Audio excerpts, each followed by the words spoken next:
Salut à tous, j'espère que vous allez bien, bienvenue sur Extra Foot. Alors ici on parle du Barça et du foot. Alors dans cette vidéo, on va parler de l'actualité du Barça, on va parler de la préparation, de la pré-saison, le mercato, etc. Et donc c'est parti.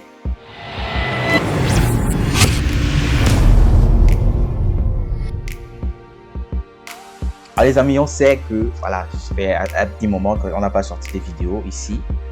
Peut-être 5 jours ou 6, je sais plus trop, j'avais un petit problème, j'étais un peu occupé aussi.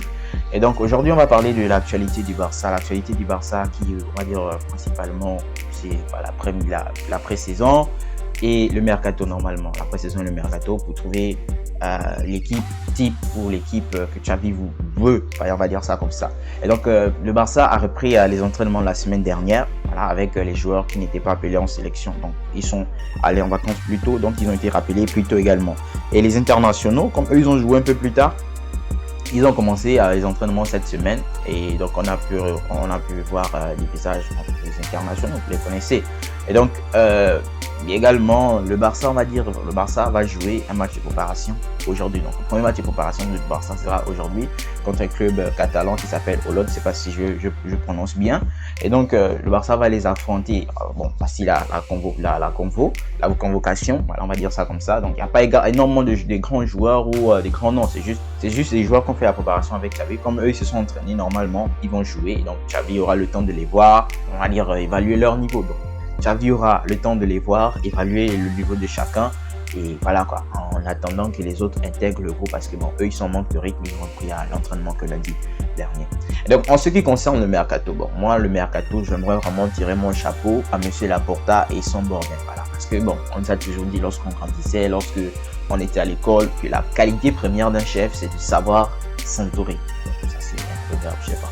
De toute façon, Laporta a vraiment s'entouré de très bonnes personnes qui lui donnent de très bons conseils. Donc il y a Matteo Alemany qui est le directeur du football. Voilà, lui c'est vraiment un mec qui est très intelligent. Alors, en termes de directeur sportif, directeur de football, je ne pense pas qu'il y ait un comme lui en Europe en fait. Laporta a également pris Jordi Cruyff, qui est le fils de Johan Cruyff, qui est, on va dire, le père même de l'ADN du Barça, on va dire ça comme ça. Et donc, eux, ils savent que le Barça est un club exigeant. Alors, à l'époque, on avait les Abidal, les Bichons, je sais même pas si eux, ils mesuraient vraiment la portée qu'avait le club, ils mesuraient vraiment les exigences, même s'ils avaient été des joueurs. On a vu ce qu'ils ont fait, ils avaient l'argent, mais ils n'ont rien fait avec. Et donc, Matteo Alemany et Johan Cruyff, Laporta, toute cette équipe-là, ils sont en train de réaliser un travail fantastique parce que le mercato du Barça aujourd'hui fait peur.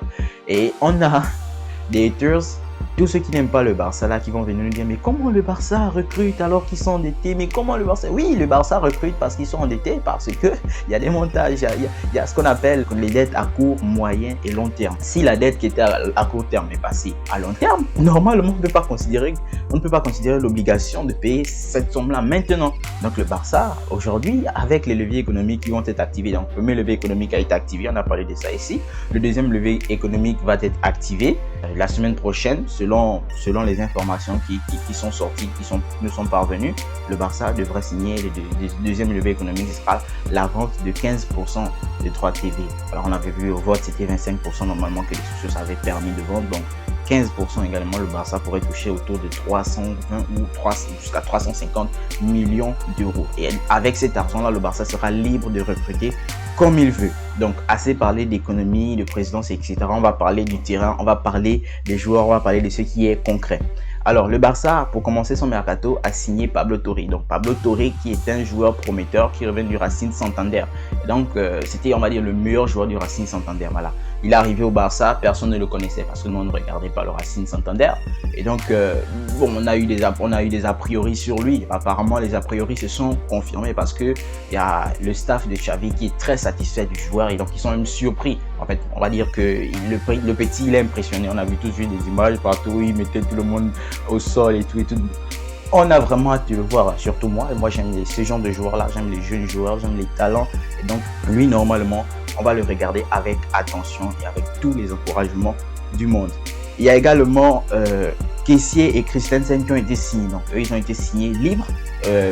Kessie et Christensen, ils viennent respectivement de Milan et de Chelsea, donc ils sont arrivés libres. Ils ont signé la semaine dernière, ils ont été présentés, donc on va dire à peu près aujourd'hui, ça fait une semaine qu'ils s'entraînent avec l'équipe, on va dire ça comme ça. On a également Dembélé, Dembélé qui a un peu fait tourner le club pendant 7 à 8 mois ou plus, et il a finalement décidé de renouveler son contrat. Donc Dembélé a finalement décidé de renouveler son contrat. C'est une très bonne chose pour le Barça parce que Xavi a mis vraiment la pression sur Laporta, la pression sur Matteo Alemany pour qu'il signe Dembélé parce que Dembélé c'était un joueur important dans le système de Xavi. Donc Dembélé, on apprend que tout est déjà signé parce qu'il s'est entraîné avec... on a vu une photo où Dembélé était dans le vestiaire du Barça, donc c'était après l'entraînement. Normalement, tous les papiers doivent être déjà signés parce qu'il ne peut pas s'entraîner si... il n'est pas encore un joueur du Barça. Donc normalement tout est signé. Dembélé, je pense qu'il a vraiment eu marre de rester à la maison. Les autres sont en train de se préparer. Il va prendre du retard, donc il est venu. Et voilà quoi. Donc on va voir ce qui va se passer avec Dembélé. Et donc on a également Rafinha. Donc Rafinha, c'est le dossier chaud en ce moment. Rafinha, ce dossier chaud en ce moment parce que on parle d'un accord. Donc il y a eu le Here We Go de Fabrizio Romano. J'ai plus besoin de vous parler de Fabrizio Romano. Ici, tout le monde le connaît. C'est un journaliste très précis dans le mercato. Donc il a dit Here we go, ça veut dire que c'est parti. Donc voilà, Rafinha sera et est déjà même un joueur du Barça. L'accord pourrait être annoncé dans les prochains jours. De toute façon, le coach de Leeds United qui s'appelle Jesse Marsch a dit que bon, pour eux c'est difficile en fait que le joueur parte comme ça. Donc, mais il est quand même content parce qu'il sait que c'est le rêve du joueur en fait. Donc, c'est son rêve de jouer au Barça. On parle déjà d'un accord et donc nous on l'attend au Barça. Donc, on parle d'un accord autour de 58 millions d'euros plus 7 millions de bonus. Voilà, pour Rafinha, je dirais que ça va. Quand je pense que le Barça a claqué 55 millions sur Ferran Torres, aujourd'hui je me pose des questions. Voilà. Et donc là, on aura Dembélé et Rafinha sur le côté droit. D'après vous, c'est la question que je me pose. Qui serait ou qui devrait être le titulaire? Voilà, c'est une question que je me pose et je vous la pose également. Qui devrait être le titulaire?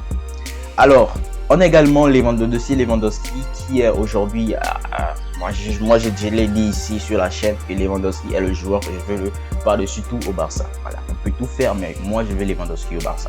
Donc le Barça a envoyé une dernière offre de 50 millions, donc 50 millions fixes au Bayern Munich. Maintenant le Bayern, c'est au Bayern Munich de voir comment ils pourront accepter ou pas. Voilà. Lewandowski a 34 ans, il a 1 an de la fin de son contrat, le Barça a envoyé 50 millions, moi je pense que c'est raisonnable en fait. Lewandowski a fait de son côté ce qu'il fallait en disant qu'il n'avait plus envie de partir, même si je pense que ça s'est retourné après contre lui.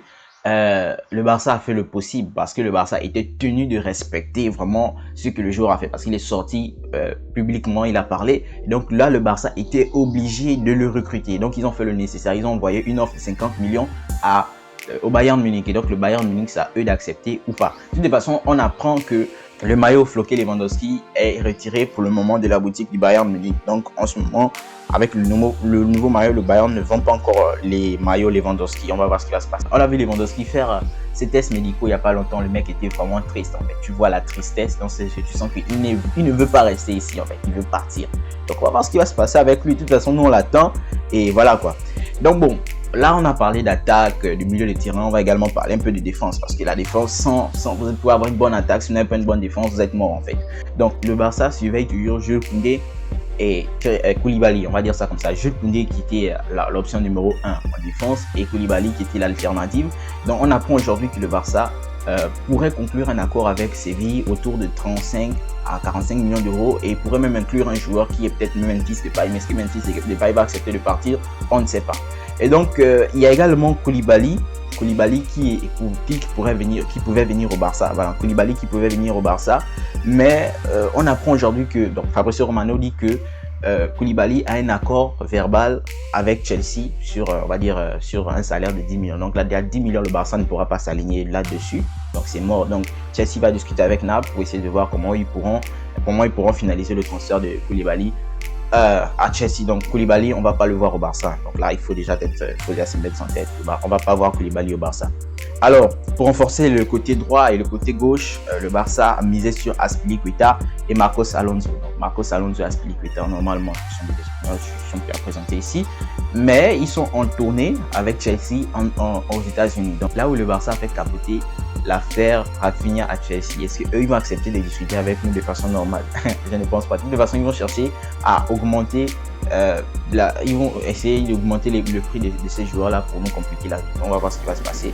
Et donc, Umtiti sait qu'il n'est pas dans les plans de Xavi, donc normalement, il veut faciliter son départ. Le problème, c'est qu'il est en discussion avec Rennes.